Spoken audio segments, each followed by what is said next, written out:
first ways to step up your editing game is definitely to use green screen overlays. So one of the ones I like to use is like a glitchy star overlay, and I think it adds a really cool background to your video, and you can put it behind titles or anything and it makes it look nice. So to do it, I'm in the app iMovie. You press the plus button and add the green screen.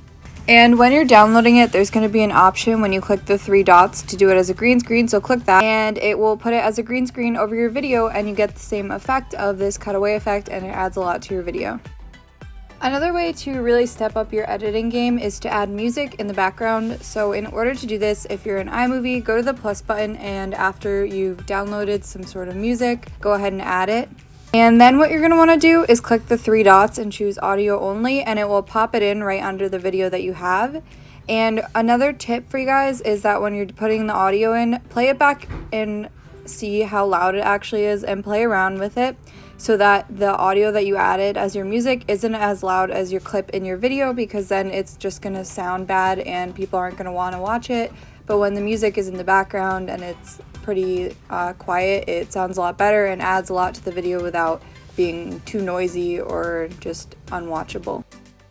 So another way you can step up your editing game is adding titles. So I'm going to show you guys 2 ways to do this. The first is to go into Pocket Video, and once you load your clip, you'll see there's this option for text.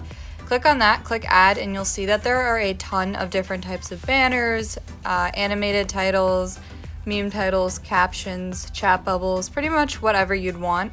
So you guys can choose from one of these. But one of my favorite ways to add text to my videos, and one that I usually do on my other channel, is like this. So I'm just on Fonto right now, and you go to this camera and you select plain image, and you can add whatever color you want for the background.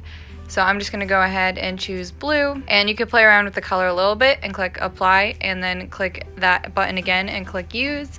And then I'll typically add text, so it'll say something like Saturday in my life, and then I resize it so that's a little bit smaller. I click the move button and I arrange it in the center, and then I change the font usually to Helvetica, and then I'll save it to my camera roll. And then what I'll do is I'll also delete the text that's there, and I'll go ahead and just save the blank image. And what this does is that I'm able to like make it pop up on the screen, so I'll show you guys how to do that now. Pretty simple to explain. I'm just gonna go ahead and add the photos, and then I'll show you guys. Okay, so all I did was add it, so I'm just going to disable Ken Burns on both of them and make sure they're centered.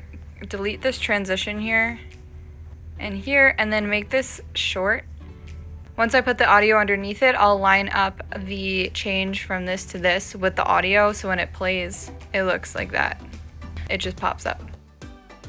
Another way to really step up your video is to have an intro that is customized for your channel. So I have so many intro tutorials over the years and intro templates that I'm going to be putting a bunch of them up on the screen so you guys can see what each of them look like. And if you either want to recreate them or download the template, I will put a number next to it. You'll see on the screen right here, and down below will be the video for you to either download the template or actually watch the video tutorial on how to make it, so that you guys can get your own custom intros. So I think this is just also a really good way to really brand your channel and make it pretty unique. I always have one on this channel, so yeah, go check those videos out. And so my last tip for you guys is actually about editing the video itself, and it's to cut out any pauses, long breaks in talking, breathing, or anything like that from the video. What this does is it keeps your videos interesting, and it also propels it forward. It makes it feel like it's continuing to go forward, because when you pause a lot or you have to breathe in a lot, it makes it very awkward, strange for the viewer to watch.